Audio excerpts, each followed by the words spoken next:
Okay, and we're back. So as we continue our cat toy here, I realized just now that I almost forgot something very important. I have not yet connected our VN, our voltage in, to our section where we're going to have our positive DC power in. And so let's go ahead and do that real quick. I suppose I should probably use a similar color that I've been using before, but I'm not going to. It's all right. I know what's going on, right? You know what's going on, right? Basically, we're just going to take a little wire. We're going to push it into our VN, and we're going to stick it right here under this nice big blob that we have going. Maybe we'll try to move it over a little bit so it's not quite such a big blob. Maybe even pull it up underneath. But yeah, let's go ahead and do that first, because that's relatively important there. So of course we strip, we twist, and then we tin. Strip, twist, tin. STT. Alright. We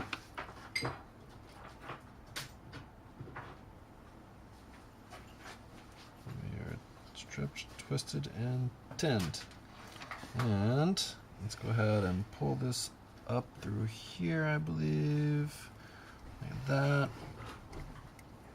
On the bottom. Go ahead and just kind of stick it on there.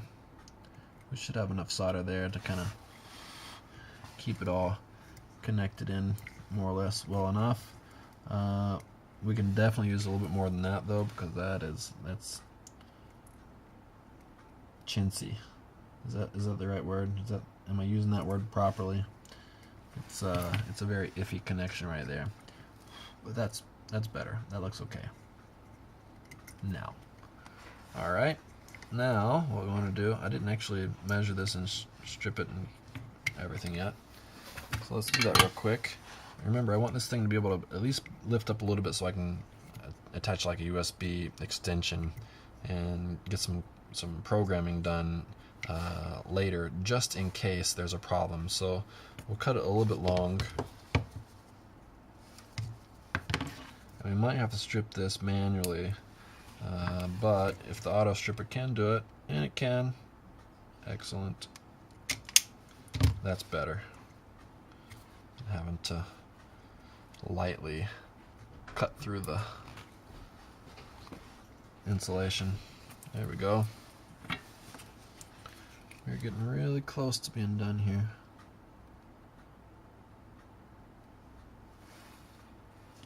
Alright, and now we have a filled hole here. Let's see if we can push through it a little bit, or, well, maybe not, but we can maybe, well, okay.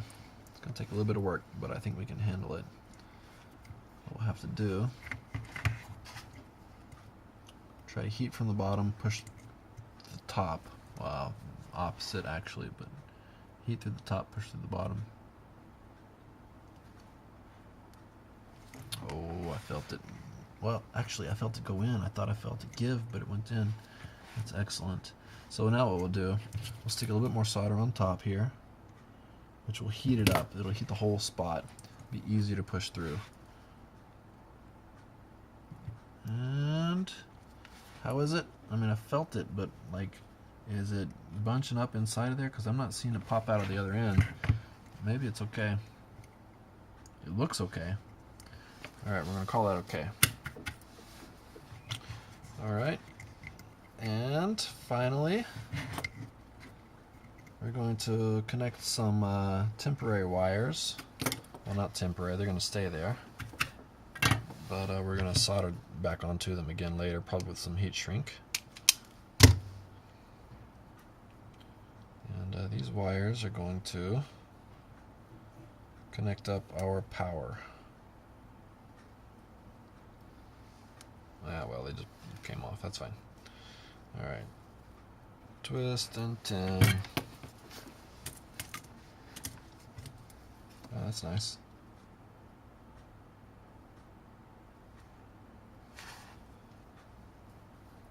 Looks alright. the other side. Twist. And 10. My fume extractor is a little too far away to be doing any good. Alright, so let's first let's kind of straighten these things up so they're about the same length. They're too different right now for my tastes. Alright, and give them a little quick strip. This side we can strip more because we're gonna actually stripping to other wires. Soldering to other wires. We're also going to be using these as temporary test connections, so if they're a little bit longer, that's great. A quick 10. Can you see everything all right? I guess so. Oh, that was hot. There's a solder flying around me on the fingers. Better than the eyes. That hurts worse. Ooh, it's warm. Okay, and now our negative, as we discussed before, is going to have to connect here to our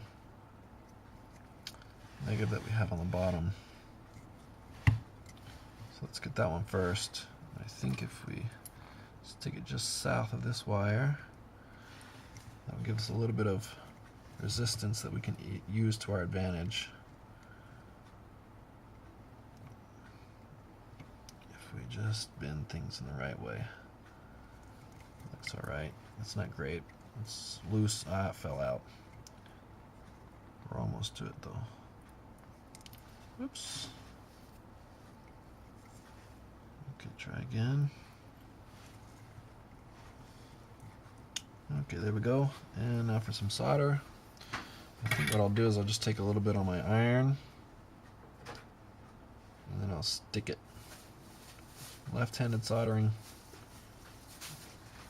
Oh, with success, and I did not burn my finger, which was right there.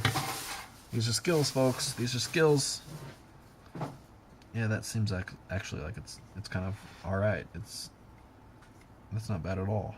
I feel like I should really kind of give it a little bit more, but it's not as bad as I thought it was going to be.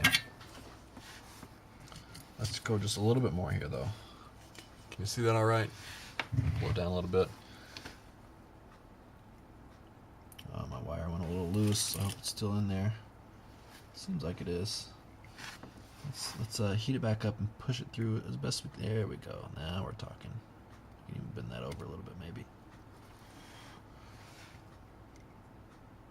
Oh, that's getting better.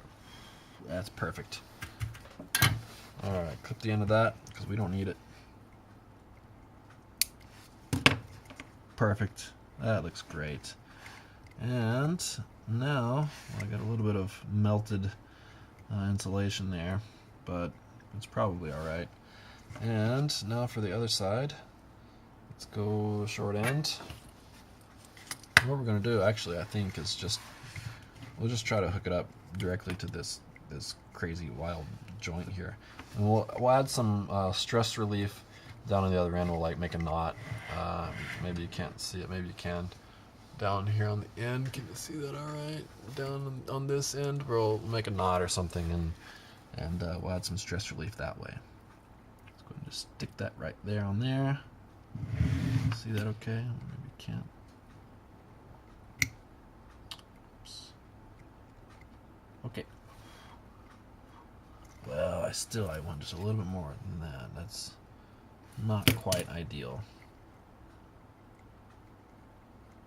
Although this is okay, that's covered anyway, but it's starting to get taller and everything else. But as I've described before, it's going to be covered with a bit of rubber on the bottom of the carpet tile, so that should be, especially if I get the sharp part either clipped or pointed down, it should be just okay. Shouldn't have any trouble with it. It should be fine. Okay, we'll push that bit down in there, stick this here, this goes on the other side, blah, blah, blah, blah, blah. A little bit of this, a little bit of that. And I think we're ready for a test. Make sure, we're still working off the original programming, and so we're not going to see any reaction from the other sensor that's on the back here, but we will see a reaction from this front sensor, and then I'll work on the programming for the rest of that here very soon, probably tomorrow at some point. I have some free time when I have nothing else to do. So far things are looking okay, in my opinion. Looking all right. Those pins for the back sensor are not described in any way, and so they will just be nothing. All right, let's hook this up. Where's my power supply? Oh no, my power supply is way over there. Okay, well, give me a minute and we'll get this going again. All right, 1 second.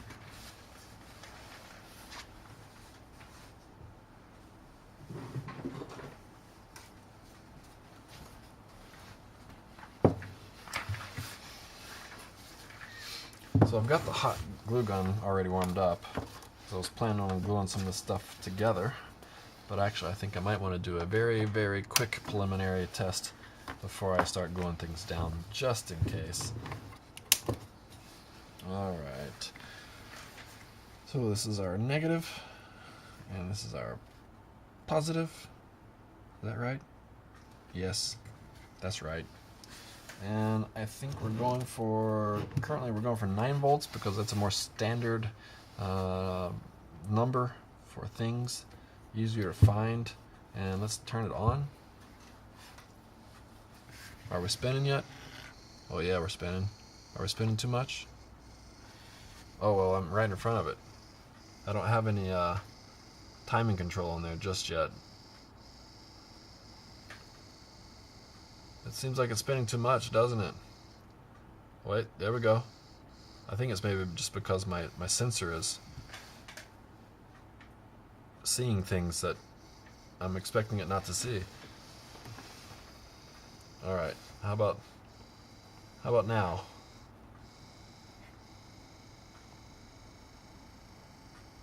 Well, sensor number 9. We're still going a little bit crazy there, bud. You gotta slow down. Nothing feels hot.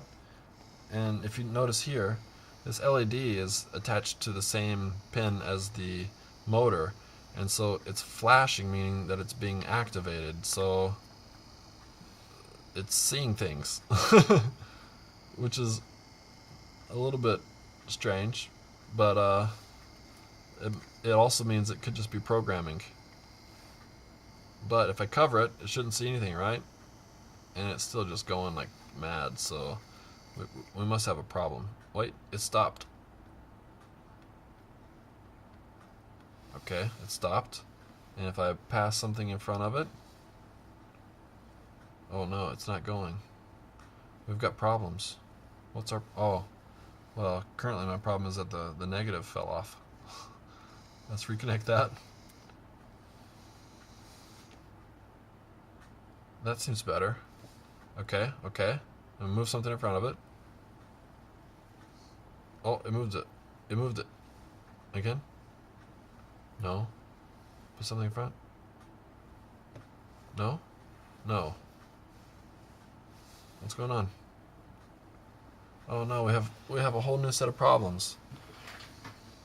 I feel like the connections are all okay, although they may not be.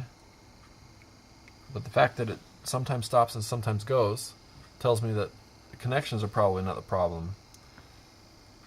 Maybe it's the sensor, or maybe it's the programming. Wait.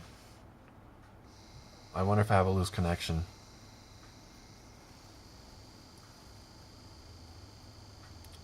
Well, now the sensor should be completely pointing into nothingness, which should give it a 0 reading, and yet we still have problems.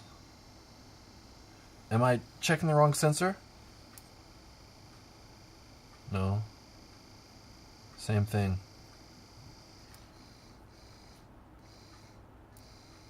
Notice as I move it,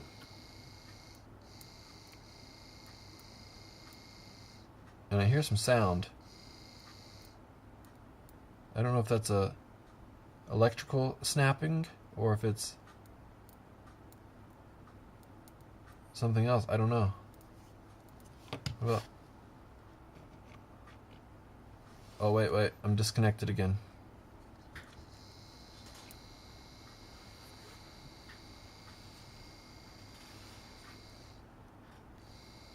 Oh wait, look at that. That's weird. It immediately turns on. That's very, very weird. Okay, we've got a problem. It's time to troubleshoot. Okay, so some of you may have called it. I don't know which of you, because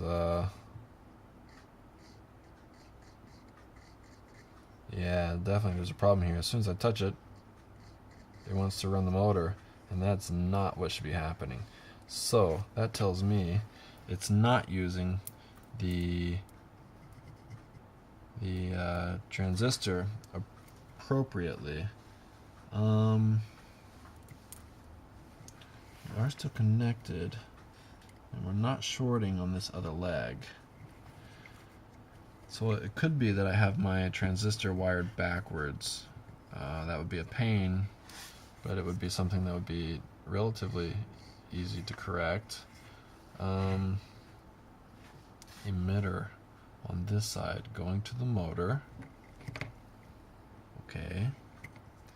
And the base connecting to the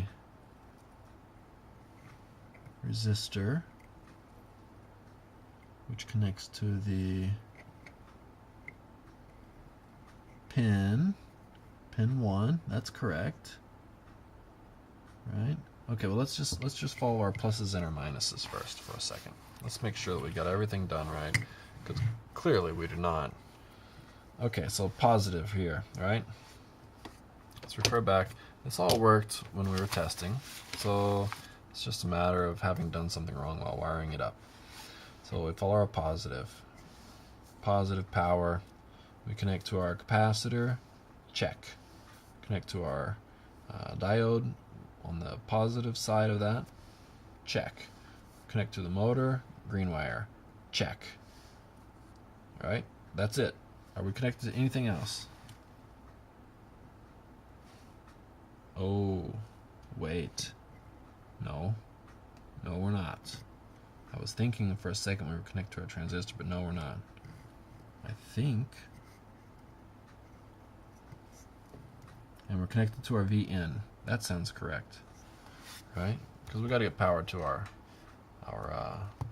microcontroller. We don't have it actually on there right now, but yes, we do want to connect to that from the same power supply. So okay. So positive side so far okay. Now motor side negative.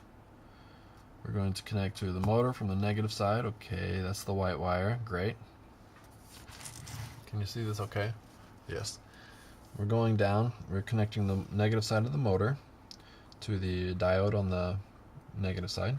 Check. To the capacitor. Check. Over to the transistor on the collector side. Oh no. Collector, emitter. Our transistor is backwards. Oh, good grief. Okay, well, hopefully it's not burned out, right? That would be worst case scenario. All we have to do really is just desolder it and flip it around. That's not a huge problem. Well, unfortunately, I'm making all these videos in such a way that nobody can respond and tell me that I'm fucking up when I'm clearly fucking up. But that's okay.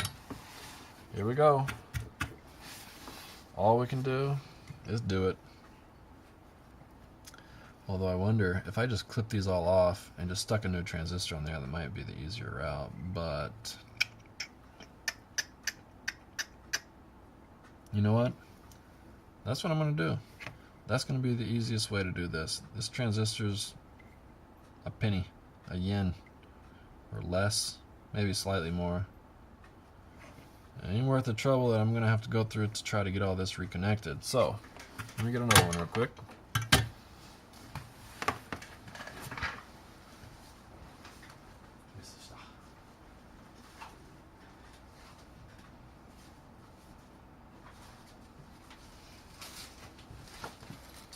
Alright, the big bag of transistors with a few random capacitors mixed in.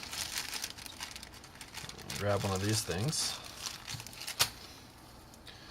and give it a little bit of a tweak, as we will need. And here we are. First, let's clip this thing off. Right? Oh, been in my. There we go. Oh, that's off. Clipped, and clipped. Might still be able to use that thing, even though it has very short leads and it was just run backwards. But, well, you know, I hope I just figured that out properly, and I have not clipped a whole bunch of leads short on a transistor that doesn't need to have leads quite that short. And while I still have a whole lot of space right here, right, I don't really want to connect those completely long. So let's cut them a little bit shorter than that. Not too short, but a little bit shorter than that. And such that they will connect properly.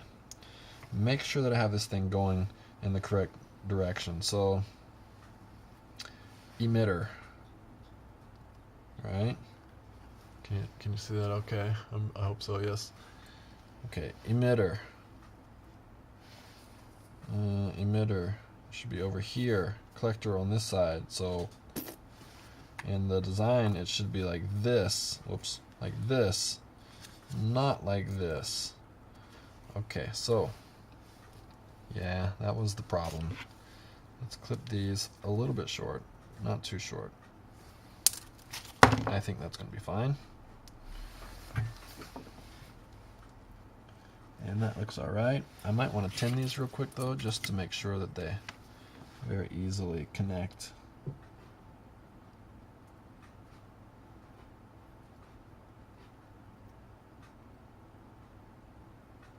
That looks alright. These are easy to tin. They're probably like pre-tinned or something.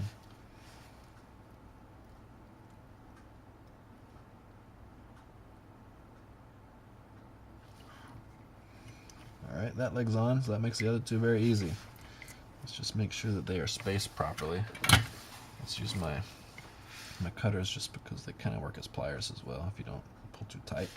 That looks much better. Alright. And especially there at the end when it was just, as long as it was connected, it was just immediate. There was no like hesitation at all, right? That seemed like that was something wrong.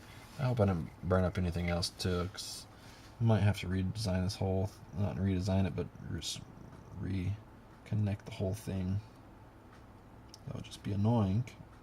Wouldn't really be a problem, but it would be annoying. I'm not quite positive I got this middle one connected yet. It's real close.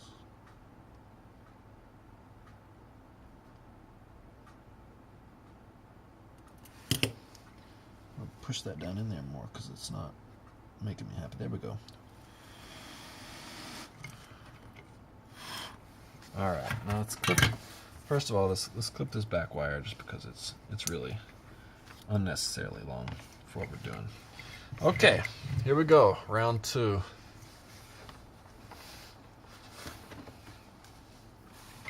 Let's get our sensor in an appropriate location. There's our negative, and there is our positive.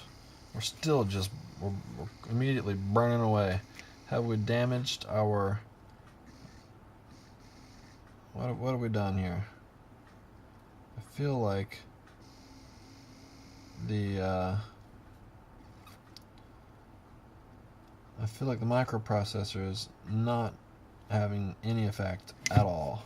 So what do we got going on here? What's wrong? Nothing's booting up and then deciding whether or not. So our base, right? Has it got a problem? Resistor goes to pin 1. Yes. Is our microprocessor burned out? Have we got a short that's inside of our microprocessor or something? Because it's immediately just on. That's completely wrong. We might have burned out our microprocessor. And that truly is sad. not completely unrepairable, but truly sad.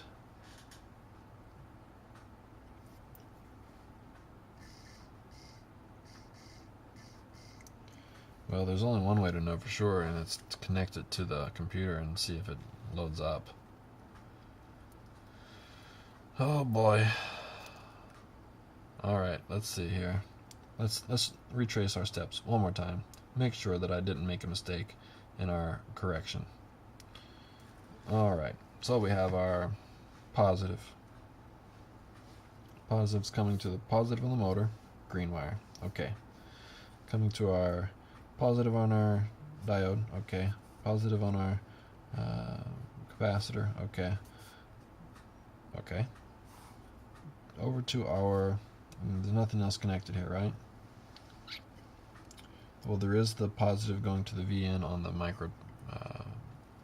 micro controller, which is correct.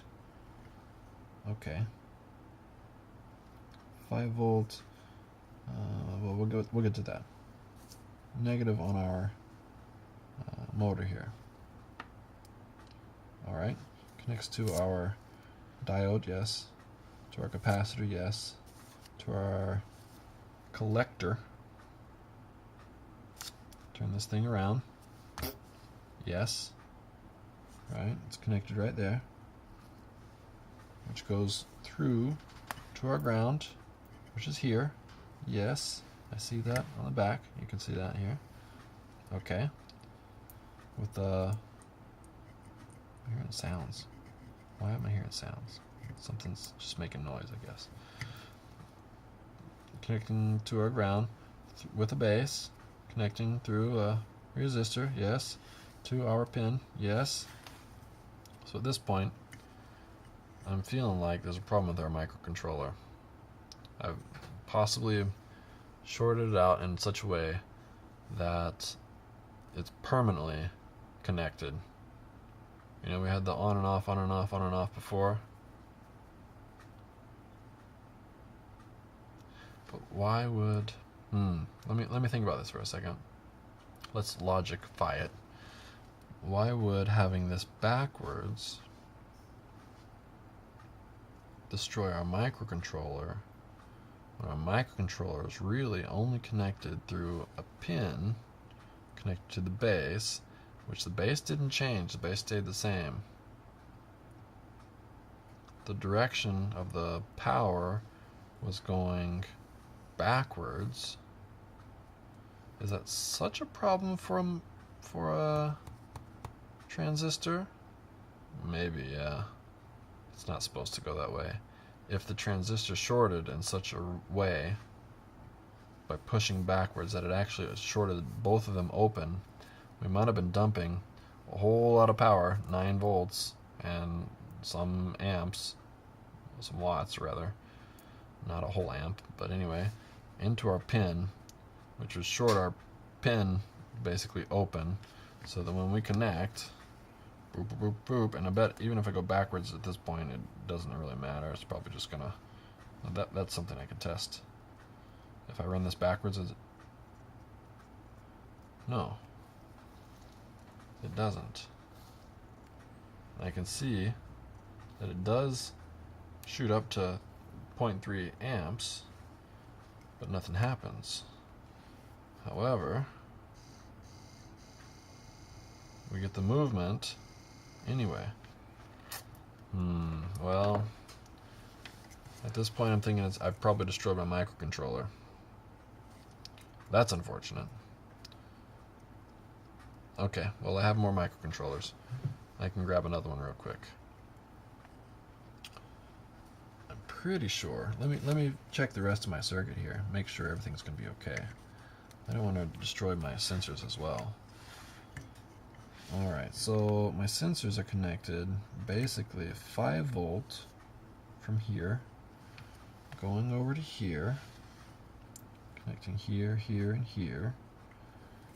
One of these is the wire, one of them is here, the other one is here, VCC, VCC. Okay, that seems all right. And then we have the negative. The negative is connected to, let's see, we have 1, 2, 3. One of them going to the ground here. Okay. Now, is this, that should be okay. And then the other two going, one to here, on middle, which moves over to ground, okay. And on the middle, which moves over to ground, okay. The sensor should be okay. This area looks fine. The only thing I can think of at this point, after having switched my transistor back around to the correct orientation, is that we must have a problem with our microcontroller. I've probably burned out the, what is this again? This is the Atmel 1679. I know it's a tiny 85. Yes, that's right. I bet the tiny 85 is shot at this point. Man, that's a bummer. But I have more. Let me grab one real quick. And, well, I'll have to program it as well. But if the Atmel is not the problem, then the other one should have the same result, right? It's the only thing I could try. Alright. I will program the other microcontroller and swap it out, and then I'll start recording again, and I'll let you know what happens. See you soon.